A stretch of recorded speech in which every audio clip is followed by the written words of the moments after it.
Esse podcast é realizado pela equipe de literatura Sesc Rio e eu sou Marília Gorito. Para iniciar a minissérie de bate-papos Cultura Popular e Histórias que Precisam Ser Contadas, chamo o ilustrador e quadrinista Anderson Alvaz e o jornalista e pesquisador Andrioli Costa. Olá, sejam bem-vindas e bem-vindos ao Cultura Popular, histórias que precisam ser contadas. Eu sou Anderson Alvaz, eu sou ilustrador, designer e criador do projeto Folclore BR, uma nova visão. Estou aqui para mediar uma minissérie de bate-papos para falar de cultura popular e os entrelaços com a cultura pop. Eu falei com 3 amigos e foram 3 papos maravilhosos e eu espero muito que vocês gostem. Eles foram editados em vídeo e áudio, então você pode ver como se fosse um vlog ou ouvir como se fosse um podcast. Então os links para saber mais sobre esse projeto e outros projetos do Sesc também estarão na descrição, assim como os links para você seguir também essa galera que eu falei por aqui, porque vale muito a pena. Espero que o papo seja muito proveitoso para vocês e até logo.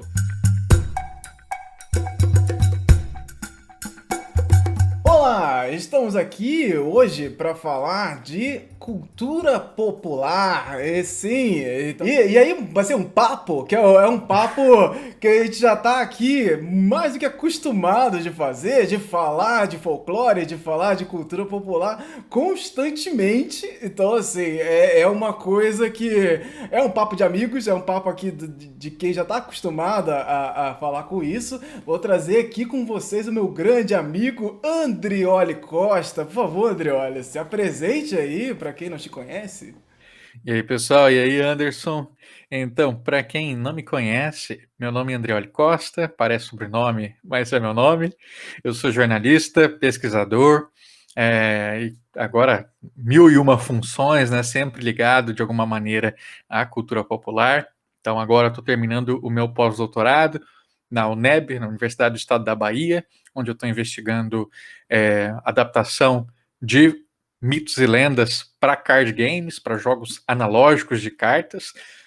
Eu também estou trabalhando com consultoria de séries de TV, estou em séries documentais de festivais de mitos e lendas, um trabalho que está sendo muito legal para mim, escrevendo relatórios, né, vendo as coisas sendo construídas. Então isso aí é meter a mão na massa de uma outra maneira.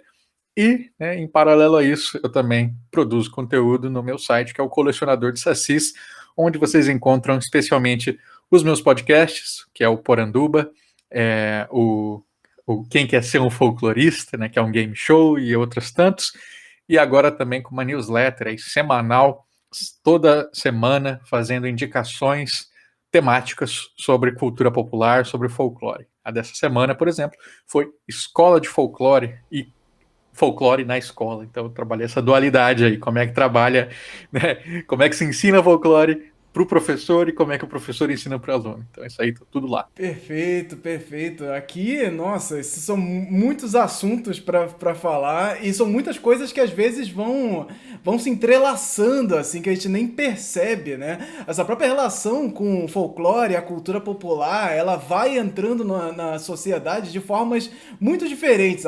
A palavra em si, né, o folclore, a cultura popular, cada pessoa, cada região do Brasil trabalha ela de uma maneira diferente. Nós temos um Brasil gigantesco, então cada lugar você vai falar de cultura popular, as pessoas vão te falar de uma coisa. Folclore, as pessoas vão falar de outra. E isso vai mudando de estado para estado, de lugar para lugar. E nesse meio do caminho, nós temos muitos estereótipos também, né? Então a palavra ela vai ser usada de maneira tão diversas assim, que é estranho às vezes de conceituar isso. Tipo, o que é cultura popular?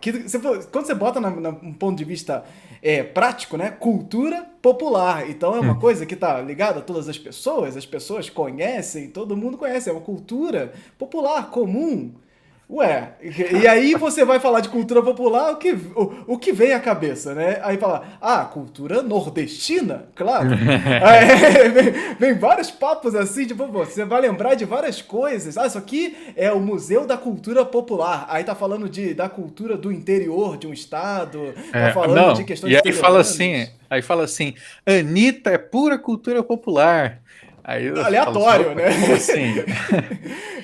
Então a gente tem coisas que são interessantíssimas quando a gente vai trabalhar conceitualmente, né? Porque no âmbito ali do senso comum, pode usar de qualquer jeito, todo mundo usa, né? De Uhum. várias maneiras. Isso aí, o senso comum a gente não tem como controlar. Não posso falar assim, você não pode falar isso. Isso é impossível. Agora, se a gente vai trabalhar isso com seriedade, né? Então, no âmbito já acadêmico, ou no âmbito que você quer fundamentar o que você está escrevendo e não simplesmente falar ali, né, discorrer uma opinião com base em nada, né? Então aí a gente precisa trabalhar conceito. E a primeira coisa, né, vamos entender o que é povo. Olha aí que loucura, né? Povo. Eu não gosto de falar em povo porque povo parece muito nacionalista, não sei o que. Calma. Vamos pensar lá atrás, né? As duas palavras latinas que vão dar origem, né, a esses termos que a gente vai trabalhar. Uma é o populi e outra é o vulgus. O que é isso? Populi é o povo no sentido cidadão, o povo no sentido nação. Né? Então, aí a gente vai estar falando ali de, assim, vox populi, a voz do povo, mas esse povo cidadão que vai se levantar e vai poder se mobilizar enquanto uma ideia de nação, vai poder, né, participar politicamente. Isso é o populi. Agora a gente tem o vulgus, que aí o vulgus, da onde vem, por exemplo, vulgata, que é onde a gente vai chegar em senso comum, né, que é trabalhado às vezes como sinônimo, aí a gente vai estar falando de povo no sentido de saber compartilhado, né, de conhecimentos que são partilhados em uma determinada camada, um determinado extrato social, e essa camada, ela muitas vezes ela assim, a gente não consegue fechar, né? Então, por exemplo, existe um folclore que vai nos atravessar enquanto brasileiros, claro, mas também no estado que a gente mora, na cidade que a gente mora, naquele grupo social que a gente pertence. Folclore surdo, eu já fiz um programa sobre isso, folclore LGBT, né? Cada grupo social que a gente participa tem seus modos de sentir, pensar e agir, então por isso tem folclore.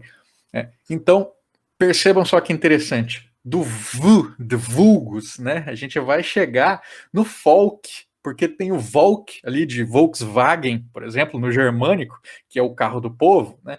E aí essas derivações vão chegando no folk. Então, do vulgus, a gente chega em folk. Então, às vezes as pessoas falam assim, folclore é uma palavra estrangeira, né? A gente está usando aqui, não quer dizer nada. Mas não nasceu lá, né, gente? Assim, as palavras elas não nascem soltas no mundo. Então, ela é uma palavra inglesa, claro, é um neologismo inglês criado no século XIX, que vem de algum lugar, e de um desses lugares onde se supõe que tenha vindo é do vulgus. Então, desde sempre a gente tem esse tipo de conhecimento da vulgata, o conhecimento compartilhado que passa atravessando todos nós. Isso é o vulgus, isso é o folk. Né? Quando a gente tem ali a cultura popular, aí a gente cria essas pequenas confusões, né? Assim, popular no sentido de do quê? Por isso que o Mário de Andrade, por exemplo, ele ia falar assim, não, eu vou criar aqui o famoso popularesco, né? Quando eu quiser falar de cultura de massa. Então, por exemplo, Anitta seria popularesco, Luan Santana seria popularesco. Agora, se eu pego ali Tião Carreiro e Pardinho, né? Aí é popular, ou então se eu pego alguém do funk que não seja estouradão da mídia e se não seja massivo, que vamos dizer assim, alguém que tá fazendo sucesso localmente, uma MC Loma antes de virar meme e estourar, né? Então, ela estaria nesse âmbito do popular que pode transcender para o popularesco à medida que faz sucesso midiaticamente, à medida que estoura, porque aí vocês sabem, né? Se a pessoa estoura, se a pessoa faz sucesso, ganha dinheiro, ela não é mais a mesma. E não é mais a mesma intrinsecamente, porque ela não está mais vivendo as mesmas coisas, ela não está mais, né, pensando da mesma forma, tudo ali influencia. Então, assim, ganhou dinheiro, deixou de ser popular, pô, acontece, né? Com as melhores famílias. E aí, como ela deixa de ser popular, né? Porque ao mesmo tempo que é popular, ela Isso. deixou de ser popular. E aí é que confunde tudo, a cabeça das pessoas acabou, não faz sentido nenhum mais essas coisas, né? Como é que você acaba transformando a palavra na mesma posição, ela continua e se transforma em outro significado no mesmo lugar. Então isso para as pessoas geralmente acaba criando uma mega confusão e você, quando você vai no restaurante, você vai comer uma comida popular, ela é uma coisa. Agora, comida de cultura popular, é uma Comida comida popular, regional. restaurante popular R$ 1, né? O Exato, PF, assim. exato. Então é uma confusão que eu acho que é uma confusão de palavras, mas é um pouco uma confusão de conceitos também. Então Total. a gente não Por quando isso tá que eu, conversando, a gente se perde nesses conceitos, né? por isso que eu sou um dos defensores ainda de folclore, porque se a gente entende folclore, né, desse modo que eu falei, como modo de sentir, pensar e agir, que é transmitido pela tradição e que caracteriza a identidade, aí a gente, né, consegue entender, né, se entender de um âmbito que é muito mais fácil do que se a gente for pensar em popularesco. Porque, assim, o que é massivo, o que não é, não sei o que, qual que é o... eu lembro quando morreu um cantor sertanejo e o Zeca Camargo fez aquele editorial no Fantástico, não sei se você lembra disso.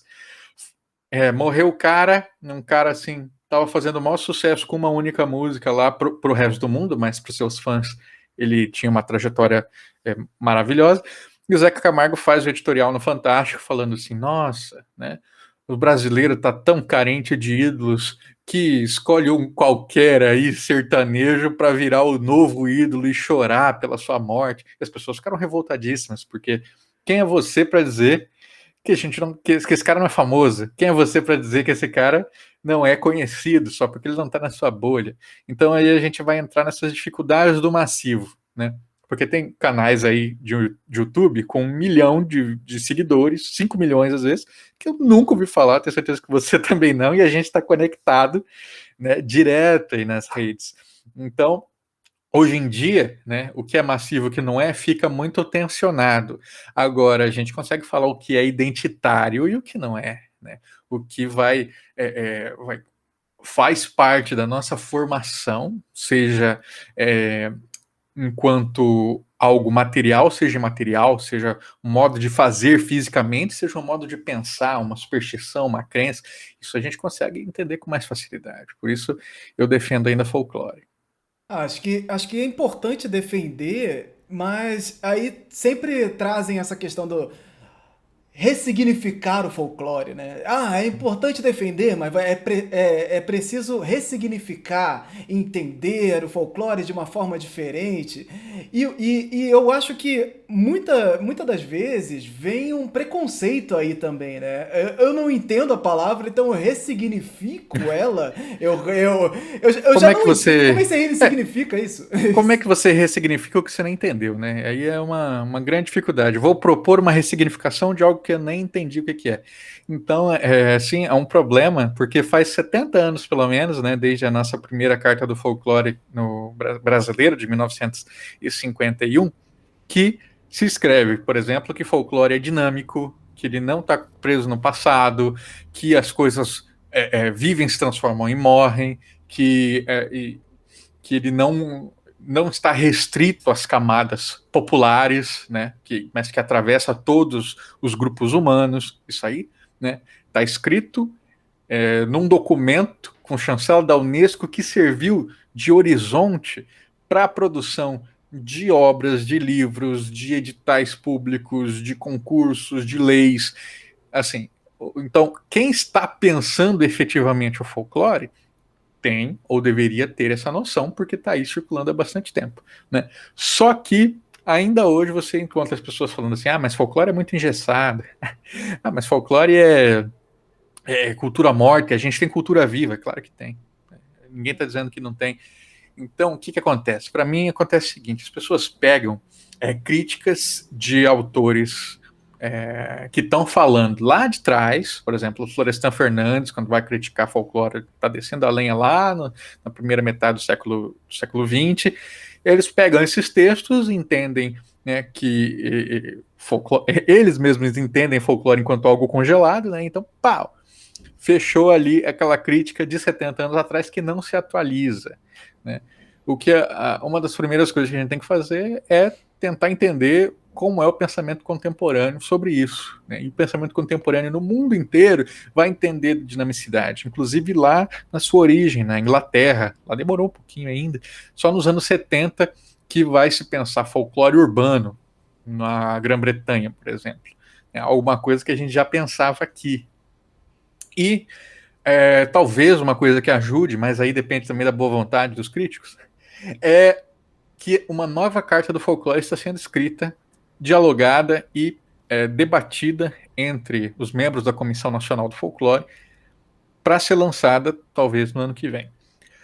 Se essa carta for lançada, ela vai atualizar alguns temas, entre eles como é a relação de folclore com mídia de massa, né? E uma coisa que eu gostaria muito é que se deixasse claro essa relação de folclore com todos os grupos humanos, porque isso tem que estar latente, né?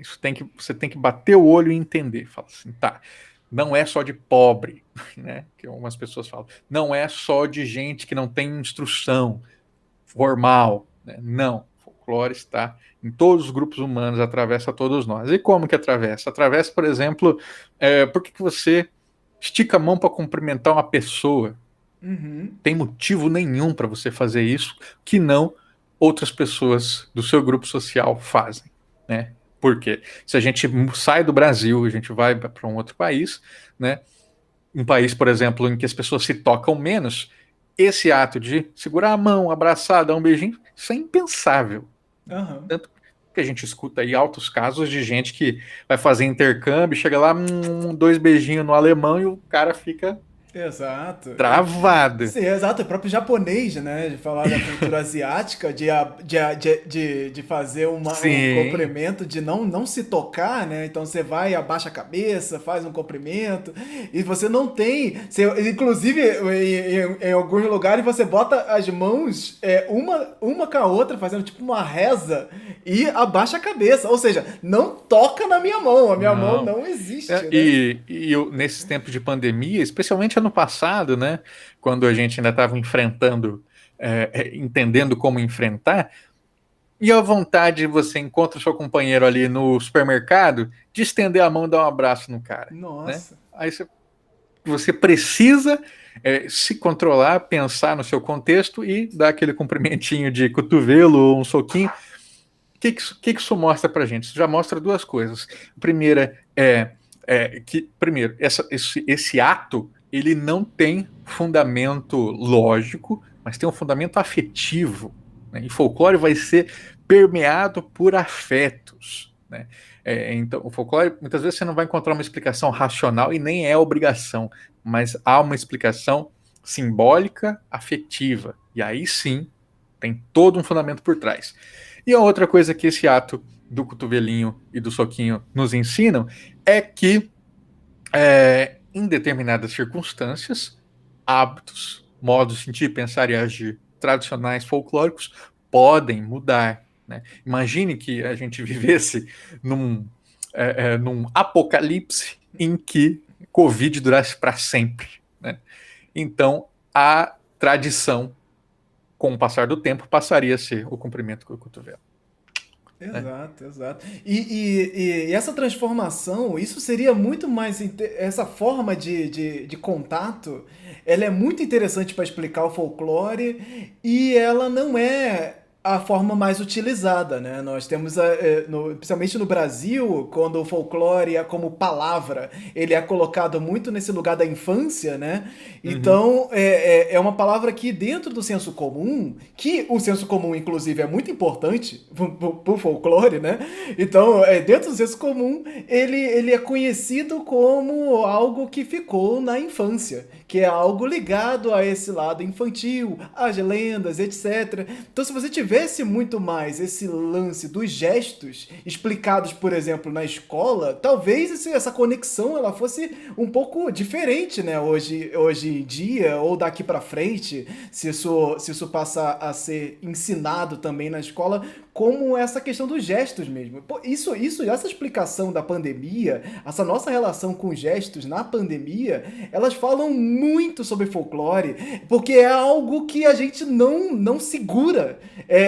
Aquela coisa que tá vindo, esse momento. É tipo, você tá passando pela pessoa na rua e você tá pensando, e agora o que eu faço, meu Deus? Eu vou abraçar, eu vou falar, vou piscar, vou fazer um joinha. O que eu faço? Porque ele tá vindo, é o momento que tá chegando. Só que, ao mesmo tempo, ele não está. Porque é uma ação sua. Ou seja, se é uma ação sua, se você não faz nada, tá feito. Não foi feito. Acabou, não fez nada. Só que você sente essa necessidade. E essa necessidade é aí que o folclore se encontra. É aí que o momento que algo dentro de você grita e você precisa falar disso. Você precisa fazer alguma coisa com isso. Tipo, beijinhos. Quantos beijinhos é no Rio de Janeiro, Anderson? Na são 2.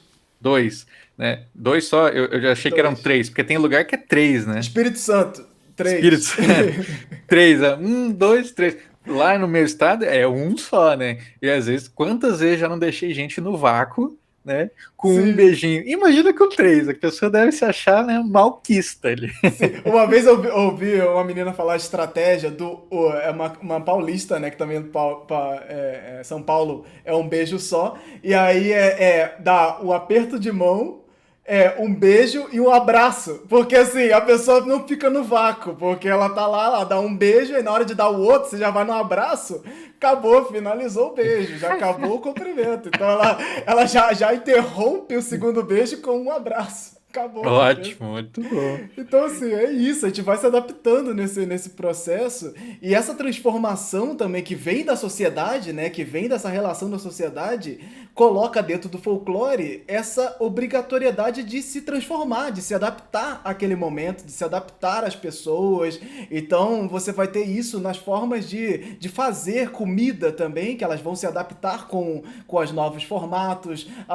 O fogão, a lenha, se tornou um outro fogão, a panela se transformou,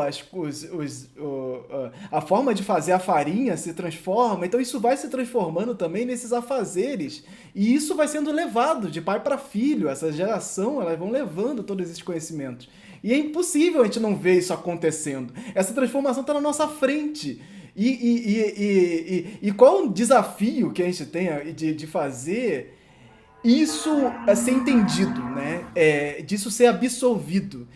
A gente fala muito das escolas, mas será que a escola é esse grande culpado, né? Porque como o folclore tá sempre colocado ao infantil, à escola, eu lembro da escola, mas será que a culpa é toda da escola? Então a gente bota a culpa toda...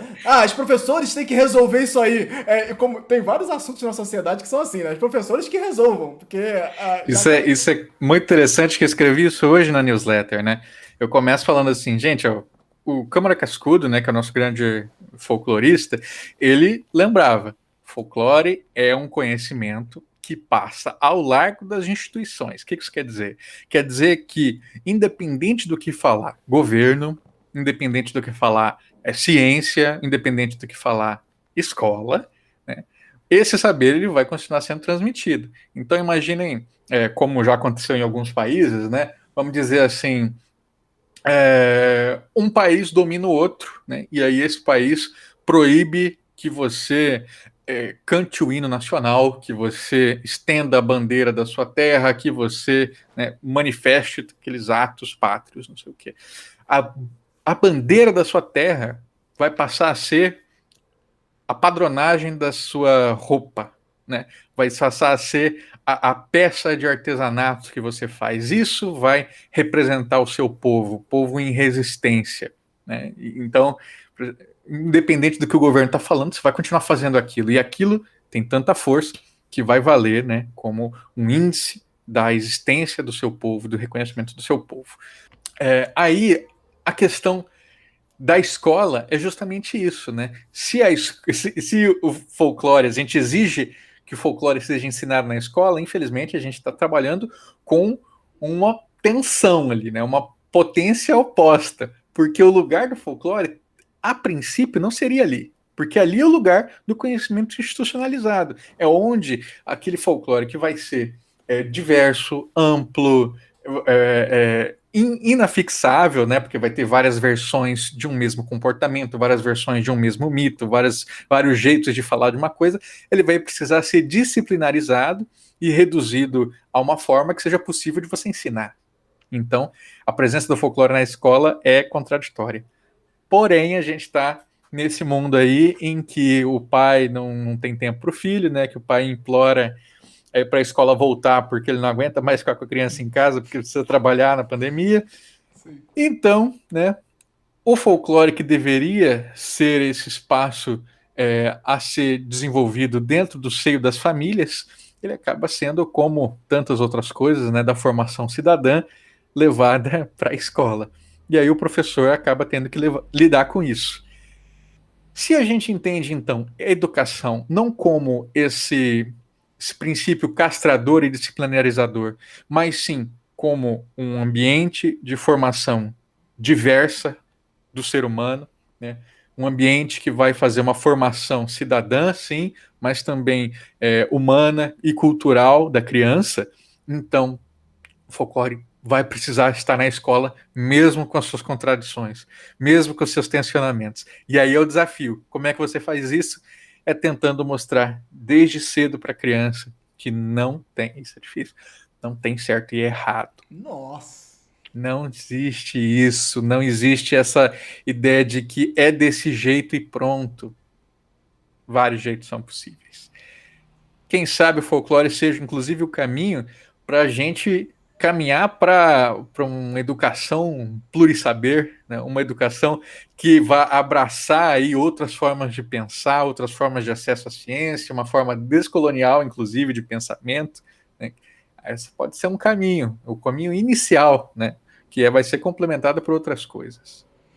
Nossa, sim. E é complicado você colocar isso, porque assim, eu já pensei muito sobre, sei lá, você podia ter uma aula sobre culturas na escola, né? Uma coisa é uma aula separada, né? Sobre culturas e a relação do entendimento da cultura como um todo, assim. Porque isso fica diluído nas aulas, né? Isso fica diluído no nosso conhecimento. E quando a gente chega depois desse processo todo de aprendizado, isso está tão diluído que quando você continua reverberando os mesmos estereótipos e preconceitos com as palavras, porque isso está diluído. Você não chegou a ter uma formação do que significa a cultura brasileira. E a cultura brasileira é algo extremamente diverso, extremamente confuso, cheia de entrelaços e questões que nos abraçam o tempo todo. Então a gente fala a gente sempre está falando nas redes sociais sobre folclore e trazendo questões da atualidade o tempo inteiro. E ainda assim é difícil das pessoas entenderem e absorverem isso, de que está ligado aos tempos atuais, às coisas que estão acontecendo agora. Essa questão do que é real e o que não é, né? A verdade, o verdadeiro. Então o folclore tem que estar ligado ao verdadeiro. E o que é o verdadeiro, gente? O que é a verdade? O folclore fica sempre como um falso. E aí a gente chega no jornalismo, né? Onde é a festa do folclore, né? É a festa do errado do folclore e da cultura popular. Porque você vai falar de cultura popular quando você está falando de algo mais erudito, uma coisa da cultura popular do Nordeste. E é isso, né? Que a cultura popular não pode ser de qualquer lugar. É do Nordeste, é do interior, aquela cidadezinha, no lugarzinho onde as coisas acontecem e tal. E aí é uma bagunça, porque o folclore, ele fica nesse lugar da piada, do pejorativo, da mentira, do exagerado. Do exagerado, o folclórico. Ah, isso aqui é folclórico. Esse personagem do folclore, esse futebol, agora tem um novo personagem do folclore brasileiro. O que é isso, gente? Você tá misturando folclore com um personagem do futebol. E aí o folclore político, que é, inclusive, matérias aí, colunas em jornais no Brasil, folclore político. E ele não está estudando folclore, ele está falando de folclore como essa palavra que está flutuando ali. E aí? Uhum. A culpa é só dos professores? A culpa desse processo todo do entendimento do folclore é só dos professores? Quando você vai ler lá um É, jornal e você vê vixe. folclore nesses termos, como é que você fica? E você, jornalista aí desse lado, como é que você fica? Isso quando eu estava na graduação ainda, né? Eu estava colecionando ali na época matérias que falavam de lobisomem, porque tinha acabado de acontecer uns casos lá na minha terra, né? E eu estava vendo aqueles programas nível Balanço Geral, né, regionais ali. E aí tinha um caso que era assim, o rapaz, ele estava dizendo que a sua casa foi atacada durante a noite por um lobisomem e o lobisomem começou a arrancar as telhas do telhado tentando entrar para comer o filho dele que ainda não tinha sido batizado. Clássico, né? Uma história muito frequente das narrativas populares. E aí o repórter foi fazer a sua passagem, né, que é quando a câmera o enquadra e ele vai caminhando. E aí ele entra num bar assim e pergunta: a gente veio aqui para o centro da cidade então procurar o lobisomem. Ô meu amigo, o lobisomem tá aí? Aí leva o microfone pro dono do bar, o dono do bar abre o freezer de cerveja e fala: aqui não tá não. E aí o repórter leva pro outro companheiro que tá ali, né? E fala: e o lobisomem, tá aí com você? Aí o cara olha no bolso da camisa: aqui também não tá. Que Isso é um exemplo de milhares. Se vocês jogarem no YouTube, vocês vão ver que que depois eu fui trabalhar isso academicamente, né, para tentar entender como é que o folclore entra no jornalismo. E o grande caminho que muitas vezes ele entra é pelo deboche, né? No que a gente vai chamar do fait divers, né? Que é aquilo que é o exótico, o engraçado, o absurdo. E aí, se é absurdo, a gente pode rir dele, né? Pode, né? Rir dele. Isso aí é o mais comum. Mas a gente encontra um outro jeito que é justamente o oposto, né? Que é quando aí a pessoa vai falar assim: nossa, lobisomem, tradição, nossas histórias, as nossas avós, não sei o quê, que é quando esse conhecimento ele é traduzido para outra mídia. Então, quando você faz um documentário de lobisomem, lança um livro com lobisomem, lança isso na forma de um produto, e aí, né, aí você empacota de um jeito que vende, empacota daquele jeito ali que fica, que é comercializável, aí o jornalismo entende de outra forma. Aí é maravilhoso. Nós, tradição, retomando a nossa cultura, raiz. Né? O que isso mostra para gente? Isso mostra que o próprio discurso jornalístico ele está ainda imerso em coisas lá de 200 anos atrás, quando o jornalismo moderno começa, que só é importante, só é relevante para o discurso jornalístico aquilo que pode ser verificável factualmente. Se não é mentira. Se não é risível. Se não é deboche. Né? Então, como a gente está falando ali nesse âmbito do folclórico, nessa parte mais imaterial, aí, meu amigo, aí é um abraço. Aí é deboche mesmo. Por sorte, não é em todo lugar que é assim. Porque quando eu fui fazer o meu mestrado estudando o Paraguai, né, as lendas de tesouro enterrado, lá eu vi o contrário, né? As pessoas morrem todos os meses procurando tesouro protegido por espíritos. As pessoas invadem patrimônio privado e público, fazem escavações ali, cometem crimes. Isso está no jornal sempre e nenhum jornal tenta desmentir, falar assim, não, tesouro enterrado por espírito não existe. Porque isso não é uma discussão. A discussão é as pessoas estão cometendo crimes, a gente tem que falar assim, não invada o patrimônio público, porque isso é errado, né? E não invada porque tesouro enterrado não existe, tesouro enterrado protegido por espírito não existe. Então, depende da sociedade, depende de como que a sociedade se relaciona com esse material cultural, e no caso, né, do jornalismo, como ele ainda está preso ou não a esses cânones aí da modernidade ilustrada do século XIX. Não, nossa, e realmente tem várias coisas, várias profissões têm esses congelamentos, né? E eu acabo entendendo muitas vezes, sempre no final dessas conversas, de que a questão com o folclore especificamente, né, com a cultura popular, com mitologia, muitas vezes que acabam confundindo tudo, tá justamente no uso e significado da palavra.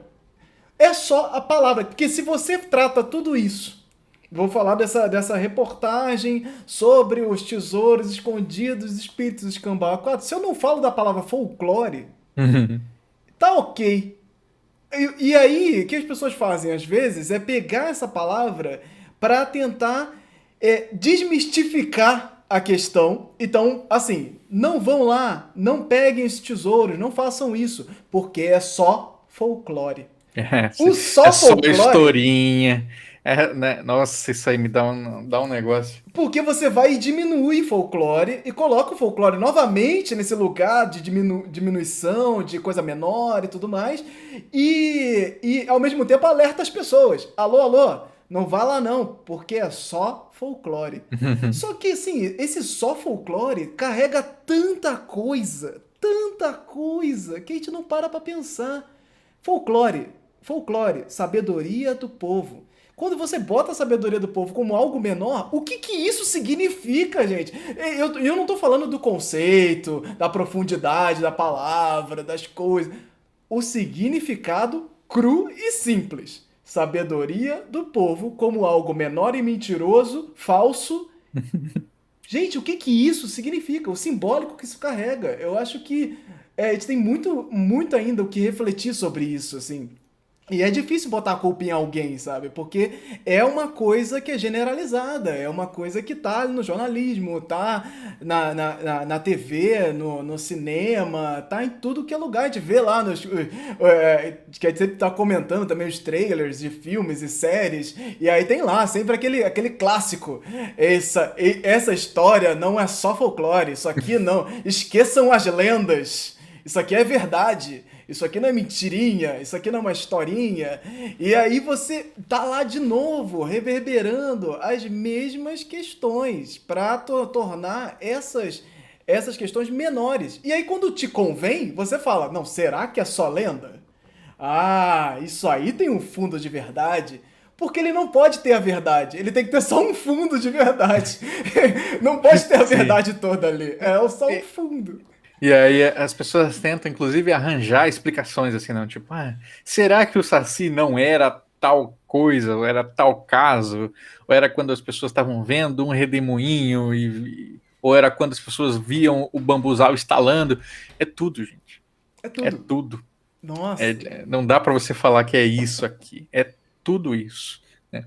E aí o que a gente pode fazer é entender como essas coisas se ligam, né? Por que uma perna só se liga no redemoinho? Isso é fácil da gente perceber, né? É um ponto só que encosta no chão. Então, como tem a história do Saci que tem uma perna só, então aí por derivação a gente vai chegando no redemoinho, a gente consegue fazer esses rastros, né? Uma arqueologia mítica. Uhum. Agora, o que a gente não pode fazer é falar que veio primeiro, né? Foi isso ou aquilo. Aí não vai funcionar.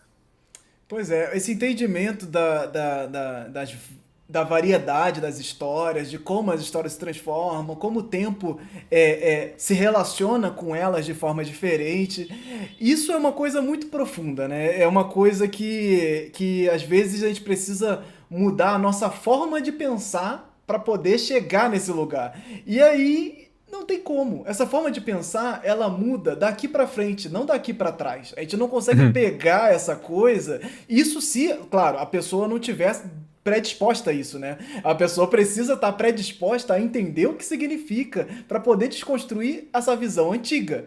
Mas daqui pra frente, a gente pode construir outra coisa. Aí a gente vai ver lá na frente qual é o resultado disso. Mas a pessoa precisa estar predisposta. Não adianta eu chegar só nas redes sociais e falar sobre isso se as pessoas não estão predispostas. Ou eu não dou uma banda nela e consigo pegar ela de um jeito que ela fala: opa, agora eu não tenho mais argumento, né? Porque a internet tem que fazer tudo na base da voadora das pessoas. A pessoa, opa, agora eu não tenho mais Né? E argumento, o que eu aí faço? tem gente que fala assim, por que não troca a palavra? Né? Vamos falar então de mito ou mitologia. Não adianta, né? Porque muita gente vai usar mito e mitologia como sinônimo de mentira. Então, aí não serve. Por que a gente não troca e fala de encantado? Mas espera aí, na Umbanda o pessoal vai usar encantado para falar de pessoas que eram vivas, morreram, e aí depois de mortas se encantaram, né? E aí passam a figurar nos terreiros. Né? O Zé Pilintra é um desses casos. Então também gera confusão, né? Então, peraí, isso aqui estava vivo, né? O Saci era uma pessoa, o Boitatá era uma pessoa, então eu vou tratar ele como encantado? Peraí, é complicado. E aí a gente vai fazendo derivações, muita gente usa, né, o que para mim é vamos dizer assim, uma saída fácil, que é o patrimônio. Aí eles vão falar, isso aqui é patrimônio, patrimônio material. Mas acho que patrimônio, não é nesse sentido de que é um tesourinho, né, um tesouro, uma coisa que a gente tem que preservar, não sei o quê. Ele vai carregar justamente aquilo que as pessoas criticam em folclore, que é essa ideia de que se fala de folclore no sentido de preservar, mas não precisa preservar, tem que entender que é dinâmico, que é vivo, né? Então, acho que patrimônio ele vai para essa ideia de preservação patrimonial, e patrimônio também, ele não traz para mim essa dimensão que é a dimensão de conhecimento, que é uma forma de conhecer a realidade. O folclore é uma forma de conhecer a realidade. A ciência é outra. Né? São opostas? Não são opostas, estão buscando respostas diferentes. Como eu disse, ciência busca conhecer a realidade a partir daquilo que é repetível, que é factual e que é mensurável. Folclore vai procurar conhecer a realidade a partir daquilo que é repetível, mas que é afetivo e que é sensível, né? Sensível no âmbito do simbólico. Então a gente vai encontrar respostas às vezes diferentes, mas não são contraditórias. O que é o verdadeiro inimigo de ciência e de folclore é a ignorância. Essa ignorância aí uma ignorância institucionalizada, né, que vai permitir que o CNPq fique fora do ar, que não vai distribuir políticas públicas que vão permitir que esses mestres de cultura popular continuem atuando nas suas comunidades. Isso, sim, é o verdadeiro inimigo. Né? Agora, a ciência não se opõe a folclore de maneira alguma. Os saberes são, inclusive, tão complementares que muitas vezes, né, vocês sabem, é a partir de uma medicina popular que se desenvolvem medicamentos. É a partir de práticas de cura tradicionais que o pessoal encontra respostas analíticas, né, para aquilo. Então, tudo está junto. Sim, sim. Essa coisa do tudo tá junto nossa, é muito desconstrução pra conseguir ali entender que o encantado, por exemplo, é uma palavra que pode ser usada para várias formas diferentes.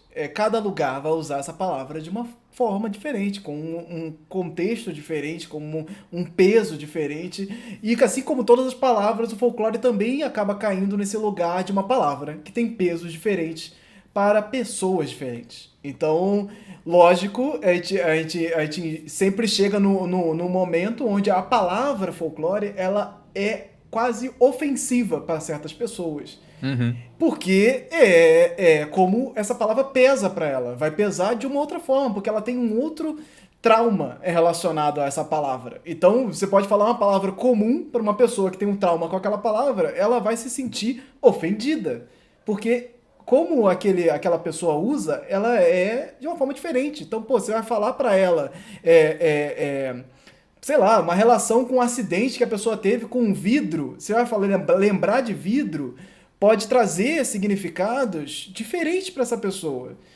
E várias palavras vão ter esses contextos, essas questões, palavras de violência, relacionadas à violência, por exemplo, Claro. que geram gatilhos às pessoas também. Então, são palavras, as palavras elas têm peso, as palavras elas têm força, elas têm energia ali e elas têm energias diferentes para cada situação, para cada momento. Então, a própria questão do mito é muito interessante, né, que é uma palavra super atual, que ela é usada por certas pessoas como algo potente na internet, algo que é mito, é mítico, é muito forte, e algo que é mito é muito mentiroso, é muito falso. Ao mesmo tempo, essa pessoa, ela tá usando a palavra dessas duas formas e ela não consegue entender, porque ela está usando a palavra mito como algo potente e aí a palavra mito é a mesma palavra como algo inferior, como algo mentiroso, algo falso, algo que não existe. O mito do emagrecimento. É o mito, o personagem mito, é o cara que mitou. Então, assim, isso é muito visível. E você vê isso acontecendo com a mesma pessoa e ela não consegue, essa pessoa não consegue separar essas coisas, né? Então, o folclore ele acaba entrando nisso também. E é uma palavra que às vezes acaba ofendendo certas pessoas. E E por aí, o que estar que a gente faz, ofendendo né? certas pessoas, o que você faz com essa palavra? Que tem essa, dentro do. É muito comum a gente ver, se tá Uhum. machucando, para de usar. Se tá ofendendo, para de fazer, para de falar. E aí resolveu o problema. Não resolveu o problema, né? A gente sabe Pois é, que. esse é o grande questão, porque se a gente troca a palavra e continua menosprezando o conhecimento, né, o conhecimento popular enquanto uma forma válida de conhecer a verdade, conhecer o real, não muda nada. A gente pode chamar do que for, se a gente continuar sendo condescendente, é, menosprezando, isso aí a gente não tocou o problema. Então eu, enquanto um pesquisador, então eu produzo artigos refletindo sobre isso, né? Esse é o tema do meu pós-doc. Isso é algo que eu tento levar tanto na minha comunicação pública aqui nas redes sociais, quanto em sala de aula, quando eu tenho oportunidades, né? Porque dependendo da disciplina eu consigo ou não colocar essa discussão em termo. Mas eu estou trabalhando ali para criar multiplicadores, né? Pessoas que vão se interessar em trabalhar folclore da maneira como a gente entende que tem que ser trabalhado, né? Não é o Andrioli entende, não é o Anderson entende, mas é quem se envolve com esse tema, quem já leu, quem estuda e quem tem aproximação, né? Essa aproximação afetiva mesmo, que se sente tão envolvido que quer levar isso para frente, que quer falar sobre. Né? Então, opa, peraí, eu quero que as pessoas se encantem tanto quanto eu me encantei. Né? Então, às vezes, você não precisa nem ser um estudioso, mas você tem paixão. Né? E tendo paixão, você se envolve, lê, descobre, entende e leva isso para frente. Então, essas pessoas, essas pessoas, elas são multiplicadoras. Elas vão levando essa palavra adiante.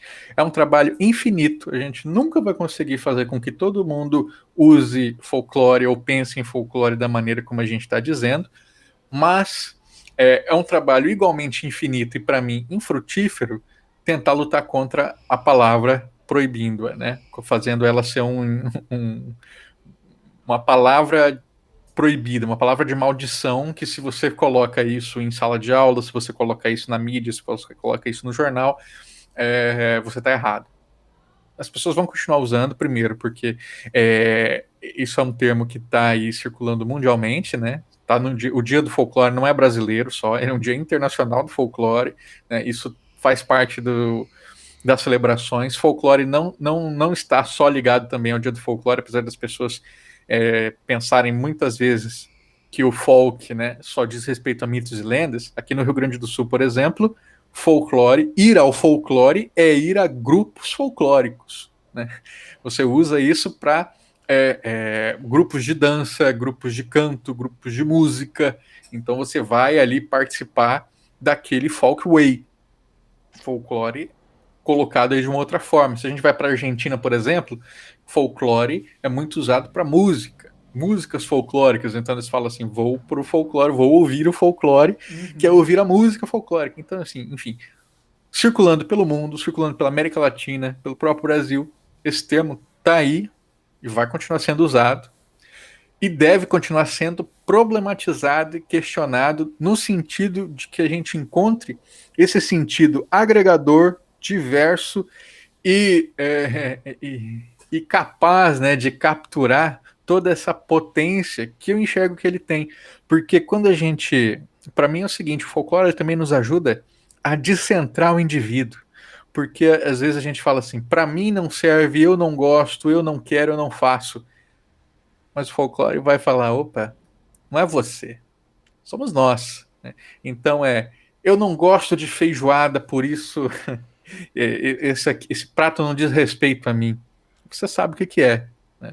Isso está nas histórias que você escuta, isso é uma iconografia reconhecível, isso faz parte da sua vida, né, de alguma forma. Saci, a mesma coisa, não acredito em Saci. Não importa, porque se você vai para a França e vê ali um grafite que tem um saci pichado, né, você sabe o que é aquilo. mas um francês não vai fazer a menor ideia. Se você vai num, vamos dizer aí, um restaurante chique, internacional, aí por acaso eles servem lá uma feijoada, e uma feijoada bizarra que tem ali morcilha e feijão branco, você vai falar assim, isso aqui não é uma feijoada, porque eu sei como é uma, né? Então Uhum. você não precisa gostar, você não precisa acreditar, você precisa reconhecer aquilo enquanto parte de você, né? Então aí quando a gente tem esse entendimento de folclore, aí é outra coisa, né? Aí a gente realmente parece que está falando, né? Quando a gente encontra pessoas que pensam o contrário, parece que a gente está falando grego, né? Não tem Aham. nada a ver uma coisa com a outra. Estou usando a mesma palavra para falar coisas diferentes. Sim, sim. E quantas vezes a gente vê, fala, ouve, e aí volta a pessoa, logo minutos depois, repetindo o mesmo erro. E que assim, parece que a gente está criando uma regra. Mas não é uma regra para dizer assim, esse aqui é o certo. Isso que a gente está falando aqui é o certo do folclore. Então você, ou você entende, ou você finge que não ouviu. Mas é uma conversa, é um diálogo, tem uma troca. Então, se você fala, você tem que ouvir também. Essa é a troca. Não adianta, eu não consigo criar um diálogo se você não está me ouvindo. Porque você tá fazendo uma palestra. Eu tô te Uhum. ouvindo e o que eu falo pra você não te reverbera. Você não. Porque assim, mesmo que você seja reativo, pô, reativo é muito bom. Porque você está se ofendendo, está sentindo alguma coisa e você está indo de volta, está jogando de volta. Pô, peraí, eu ouvi você, mas agora você vai me ouvir em relação ao que você falou. Uhum. Essa é a minha opinião quanto ao que você falou. Não fala uma coisa que eu acabei De falar o te contrário, dizer. Você falar o contrário do que eu acabei de falar, isso não é um diálogo. Você está fazendo novamente ali uma palestra. Você está é um sozinho monólogo falando. esperando o outro parar de falar para fazer o seu próprio monólogo, né? Exato, E a exato. gente não pense assim, que isso são certezas absolutas, né? A gente pensa todo dia nisso. Eu e o Anderson, né? E nossos companheiros ali, que a gente está sempre em diálogo, peraí, né? Olha esse argumento. Será onde ele se encaixa? Será que a gente deixou escapar alguma coisa? Porque tem muito disso também, né? A gente tentando pensa que é uma ciência social. Uma ciência social tenta entender, né, a sociedade ali na qual a gente vive. Tem muitos aspectos da sociedade que passam batido, né? Tem tanta coisa acontecendo que aí, de repente, peraí, o que é esse fenômeno? Isso aqui se encaixa aonde? Então, é interessantíssimo quando a gente pega alguns autores que têm esse entendimento amplo e eles vão chamando a nossa atenção. Eu estava lendo hoje, por exemplo, um clássico que é o Rossini Tavares de Lima, né, na sua escola de folclore, que ele tem um capítulo lá dedicado a casamentos. E aí, por exemplo, ele fala o que é o chá de casa nova ou chá de panela. É uma tradição folclórica. Você fala assim, putz, é verdade, né? Sim. É um, é um, é- as pessoas fazem, esperam que isso aconteça, né? Então, Aham. você vai se casar? Quando é que vai ser a festa? Ou então, assim, pá, fulano vai se casar, tomara que não faça aquele chá de panela que eu não quero gastar mais dinheiro. Então, Sim. assim, isso faz parte do cotidiano das pessoas, elas sabem que isso acontece, eles esperam que isso aconteça, e às vezes elas fazem de surpresa ali para os seus amigos. Isso aí, né, intrínseco ao nosso seio familiar. Agora, o Rossini também fala de uma época que a gente já não vive mais, que é na época dos dotes, né? Você tinha o dote do casamento e a mulher, a família da esposa que pagava a festa, por exemplo, né? Também tinha isso. Aí ele Uhum. fala que de algumas regiões, né, do interior de São Paulo, em que você tinha a fuga consentida. Né? Vocês já devem ter ouvido histórias assim de mulheres que fugiram para casar. Vou fugir e vou casar ali com meu pretendente. E lá tinha a fuga consentida, porque se a mulher fugisse, a família não precisava bancar o casamento. Então o pai e a mãe incentivavam mesmo: foge, foge, vai casar, que aí eles não pagavam festa. Olha isso, né? Sim. Então, também ali já uma prática folclórica que desapareceu. Pelo menos, né? Vai que em algum lugar tenha, né? Mas a Sim. princípio desapareceu. Sim, é até difícil falar de desaparecimento, né? Quando você tem várias camadas na sociedade, você vai encontrar algum lugar ali no lugarzinho de interior ou uma cidade que isso acontece, só que não é uma questão. É, exa- Exatamente, assim, não vai exatamente. estar no jornal, E não vai estar na TV, porque ninguém para pra isso é pensar sobre ótimo, isso. Anderson. Também do nosso. Agora do Renato Almeida, que é um outro folclorista contemporâneo ali do Rocino Tavares, que ele lança o seu manual de coleta folclórica. E é um manual para quem vai trabalhar, né? Coletando, não é assim, para quem está vivendo folclore. Ele vai falar, gente, quem está vivendo não sabe o que está vivendo, não vai dar valor para aquilo. Inclusive, se você chegar e pedir para ele falar, para a pessoa falar que tem de interessante aqui sei lá, de artesanato, de comida? Eu não sei nada. Aham, aham. Porque aquilo é tão parte do cotidiano que é muito comum que a primeira reação da pessoa seja o de menosprezo. Isso, infelizmente, né? Ela está menosprezando a própria cultura, ela está achando que aquilo não tem valor. Isso a gente vê hoje aí em vários âmbitos. Imagina na época. Não, aí a pessoa vem, sei lá, tem uma gruta na cidade que tá todo mundo cansado de ver a gruta. Ah, o pessoal é bobo, ele vem pra cá, veio ficar olhando isso, não tem nada pra ver ali. E o pessoal vem de outra cidade pra olhar esse negócio aí, tem nada aqui. E aí acontecem várias coisas na cidade que, tipo assim, é normal, gente, acontece todo dia, tem isso. Por que as pessoas vêm pra cá? Justamente pra ver isso, né? Sei lá, você tem. Aquele ponto da chapada que o carro sobe ao invés de descer na ladeira. Tá ligado? Exato, exato, sim, sim, Aí sim. para um bobo lá, meu carro tá subindo. Aí quem mora lá de certo fala, mais uma. Mais um. Eita. E é tão comum, a gente menospreza muito essa questão, às vezes, que faz parte do nosso cotidiano, né? E aí você vai ver isso num filme, numa série, e você se reconhece lá. Uhum. E aí que é aí que clica. Tipo, putz, isso aí é da minha cidade. Isso aí acontece na minha cidade porque a pessoa se sentiu representada naquele lugar. Então, assim, a cultura ela tá aí, ela tá acontecendo. E não tem como você chegar numa entrevista e perguntar: e aí, você tá vendo folclore? Como é que é viver isso aí? Tipo, a pessoa não tem como te responder, porque é a vida dela, é o que ela faz. Exatamente. E é um exercício também, para você que está nos ouvindo, né? Pensar isso na sua vida. Né, porque é muito fácil você ver a vida do outro. E isso é uma coisa que eu tento levar, inclusive. Eu sou só um membro de comissão regional, né? Eu sou da comissão Sul-Mato-Grossense de Folclore. Eu não tenho acesso direto ali aos companheiros que estão fazendo a carta nova. Mas a gente pode escrever relatórios e enviar, né, fazer uma burocracia assim para chegar lá na Comissão Nacional. E uma coisa que eu gostaria de propor, que ainda não tive tempo de escrever, é justamente isso, é esse entendimento de que nós também fazemos parte do povo e que é um exercício para o pesquisador, para o interessado, para quem for que esteja pensando folclore, olhar para dentro de si. Né? Então, eu sei que vai ser muito tentador você aí, escritor, que quer contar uma história de fantasia e vai pensar assim, esse povo aqui super distante, que tem essa cultura diferente, exótico, né? Vou fazer. Exotificação é o caminho mesmo?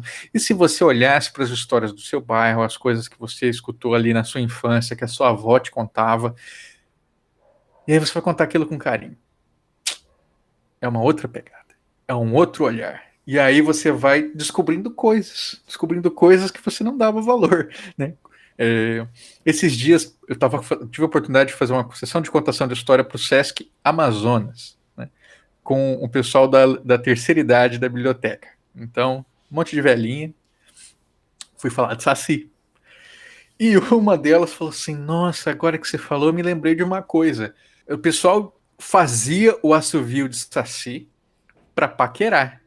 Então, eles davam um assovio, né, bem fininho, e aí o pessoal falava: É o Saci. Mas era o rapaz paquerando a moça. E se a moça respondesse o assovio, ele sabia que tinha chance.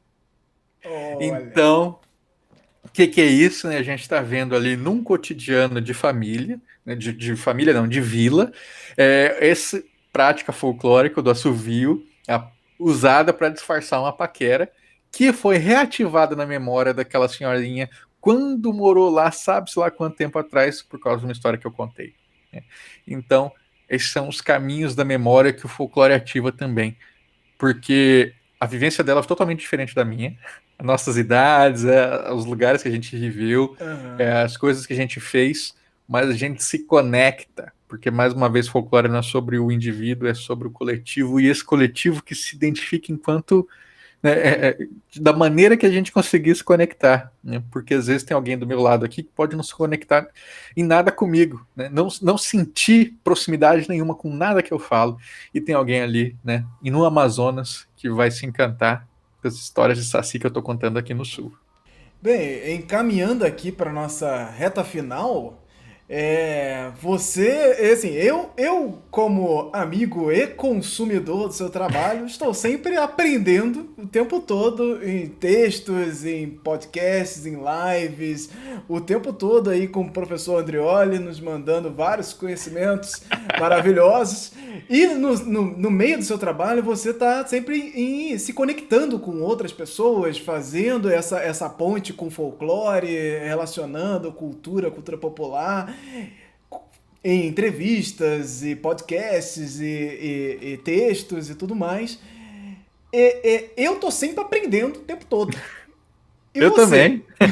Você, Eu como é que você também. tá nesse lado e todo esse tempo trabalhando com isso, com essas conversas todas? Como é que você, até o momento, como é que você se sente nesse lugar? Você acha que tem uma mudança daí pra frente? As coisas foram evoluindo na sua cabeça? Esse entendimento do folclore? Como isso é pra você numa questão de aprendizado também? Com certeza, cara, porque é um exercício a gente pensar em lugares que a gente nunca trilhou mentalmente, né? Então, assim, se eu tenho segurança em falar sobre Saci, por exemplo, que foi onde eu comecei, as primeiras leituras que eu fiz e ali eu segui, tem um milhão de coisas que, inclusive sobre Saci, né, que eu vou descobrindo com o caminho. Então, pô, de repente eu descubro ali outros mitos que têm relação com assovio. E aí eu vou vendo ali as proximidades de cada um, outros mitos que têm uma perna só, outros mitos que fazem isso, fazem aquilo. Então, né, é no contato com outras culturas que a gente vai vendo que justamente isso vai fortalecendo a ideia de que não tem uma resposta única, mas existem várias respostas. Isso não quer dizer que vale tudo, isso quer dizer que a gente tem que entender que o que vale é plural, é rico, né, e é diverso. Outra coisa que eu aprendo muito também é quando eu faço uma pesquisa, né? Que isso é, eu vou entrevistar alguém sobre um tema que eu não conheço muito. Por exemplo, é, reisado. Então, estudei sobre reisado. E aí eu vou entrevistar o companheiro. Então, assim, reisado. Reisado é uma, né, uma festa que tem ali, pelo que eu tinha lido, né? Que tem ali vários personagens. Então tem lugar ali que tem a burrinha, vai ter o boi, que vai ter ali os bichos homem, às vezes tem tem de tudo. Assim. No Reisado tem cobra, tem fênix, tem sereia, lobisomem, caipora, Nossa loucura Senhora. total, né? E aí você vai, né, entrevistei o rapaz lá, interior da Bahia, Alto Sertão da Bahia, Reisado lá é pobre, gente, é de gente assim que não tem condição nem de brincar, de fazer fantasia. Então a roupa deles é a roupa da lavoura. Né? Eles só botam um bonezinho, botam uma camiseta, calça jeans e vão com a rabeca lá e fazer o rezado. Assim. Não tem personagem, não tem fantasia, não tem encenação, tem louvação, né? Tem fé, participação. E aí eu não vou. O que eu li, eu vou usar para balizar as perguntas e não falar assim, o que é, né? Aham. Tipo assim, isso aí, tem certeza que isso aí é reisado? Ou então tomar o que ele fala como o único reisado possível. Não é assim, Exato. né? O que a gente entende é, nossa, como tem reisados diferentes. Tem reisados que o cara ele vai chegar assim para cantar a louvação de chegada na casa do proprietário, né? Pedindo então para que ele receba a folia de reis. E aí, se a pessoa fala não, o reiseiro agradece e vai embora. Tem lugar que se a pessoa falar, não, o reiseiro canta uma lua de deboche, né? Falando que o cara é um pão duro. Uhum. Isso é impensável para um lugar em que o pessoal é super recatado e fala, não, desculpas, vou-me embora. Então são práticas, é o mesmo manifestação, práticas totalmente distintas, comportamentos distintos, formas de pensar sobre eles distintas. Né? Isso é maravilhoso, né? Na verdade, isso é maravilhoso. A gente está sempre aprendendo, a gente sempre está vendo o quão verdadeiro são essas manifestações que são plurais. Não, maravilhoso, maravilhoso. E é isso, é tudo. Essa própria questão do folclore e a transformação, né? Você tem que estar aberto à transformação. Eu acho que faz parte desse processo, né? Não tem como a gente não entender que estamos e continuaremos em aprendizado constante de uma população multicultural, com Uhum. culturas diversas, de vários lugares, formas diferentes, e isso já se transforma quando você vai de um estado para outro. A transformação ela tem que estar junto de você tem que levar essa abertura da transformação dentro de você, porque senão você não chega em outro lugar. Você não vai entrar em outro estado, em uma região completamente diferente da sua, de onde você nasceu, se você não tiver aberto àquela transformação, aquele lugar diferente, aquelas formas de fazer diferente, chegar lá botando regra. Não, não é assim que faz, não. Tá errado, muda tudo, vocês estão fazendo errado. Ah, mas a gente faz assim há 50 anos. Há 50 anos fazendo errado. Tipo, não existe isso. Não tem, essa forma não faz sentido, porque tudo é transformação, tudo. E isso é natureza, né, cara? Isso é natureza total. A gente vive em transformação, nosso corpo está em transformação constante. Por que que a nossa cultura não? Por que que a E nossa aí, forma de viver não, né? e aí acho que para encerrar, eu também coloco uma outra coisa, que é, às vezes as pessoas têm medo, né? Ultimamente eu percebo muito isso quando tem gente, então, que tem alguma leitura já sobre folclore e sabe que é um comportamento que não deve ser estimulado, esse do protecionismo, né? Porque a gente precisa entender que tem coisas que vão, né? Então a pessoa chega lá e aí ela recusa os seus próprios afetos e se afasta objetivamente, falando assim, não, peraí, eu não posso preservar, eu não tenho que fazer nada. Calma, também não é assim, né? Porque o próprio ato de lembrar, o próprio ato de chamar atenção, dar valor, de lamentar por algo que está indo embora, isso também faz parte dos processos de permanência e esquecimento. Né? Então a gente pode ter o direito de chorar pelo que a gente tem saudade, a gente também pode ter o direito de brigar para que algo se mantenha. Isso faz parte da vida. Quantas coisas, sei lá, quantos amigos você tem? Fala assim, porra, faz tempo que eu não falo com o fulano. Eu vou conversar com ele porque eu quero manter essa amizade, né? É a mesma coisa assim, quanto tempo que eu não saio num reisado? Puxa, eu podia juntar o pessoal e sair dessa vez, né? Isso Uhum. faz parte dos processos da vida também. Você chorar e você lembrar e tentar fazer. E quem sabe isso inspire outras pessoas e o negócio continue vivendo. Quem sabe isso seja só um fogo de palha e no ano que vem você já matou o destino, matou a vontade. Faz parte. Então, não se penalize também. Trabalhe junto com as comunidades. Faça e vivencie isso, né? Faça parte mesmo, que é gostoso e sinta, né? Deixa. Pode. Não é o espaço da separação, aqui é o espaço da proximidade. Então se aproxima mesmo, sinta, viva a emoção, porque como lá dos antigos manuais de coleta folclórica se dizia isso. Se você não tem paixão, se você não tem afeto, se você acha que o conhecimento do povo é algo bobo, desiste. Desiste agora, porque não é para você. Perfeito, eu quero agradecer demais a presença de Andreoli Costa aqui novamente. Meu amigo, estamos aqui conversando o tempo todo, falando de folclore e tudo que é live, podcast, tudo que é caminho. E aqui novamente falando e vamos embora. Se deixar aqui, o assunto não acaba nunca mais. Isso é maravilhoso, porque é isso, gente. Não, o assunto ele continua e vai continuar Sempre. E aí você vai estar sempre falando coisas diferentes. É a mesma coisa e formas diferentes de falar, Sim. de novo e de novo e de novo. E isso é muito, E muito vão bom. surgindo outros exemplos, e a gente vai conversando com mais gente, vai trazendo isso para conversa, fica sempre mais rico. E se você já me ouviu falando, pode ter certeza que da próxima vez vai ser coisas bem distintas que a gente vai falar. E, cara, assim, pode deixar aí seus contatos, fala aí das suas redes sociais, onde você está. Estamos gravando aqui no finalzinho de julho, mas o que vem por aí, o que está acontecendo na sua vida? Você pode Boa. aí deixar essa zona de recados aqui. Então, pessoal, acessem o colecionadordesacis.com.br, que é meu site. Lá tem toda a produção, né? Então vocês vão encontrar os meus podcasts, vão encontrar os vídeos e vão encontrar nos posts do podcast o linkzinho para você assinar a newsletter. Semanalmente vai chegar ali indicações sobre folclore, temáticas, né? Para que você possa conhecer livros novos, vídeos novos, programas novos, discussões novas, sempre ali bombando.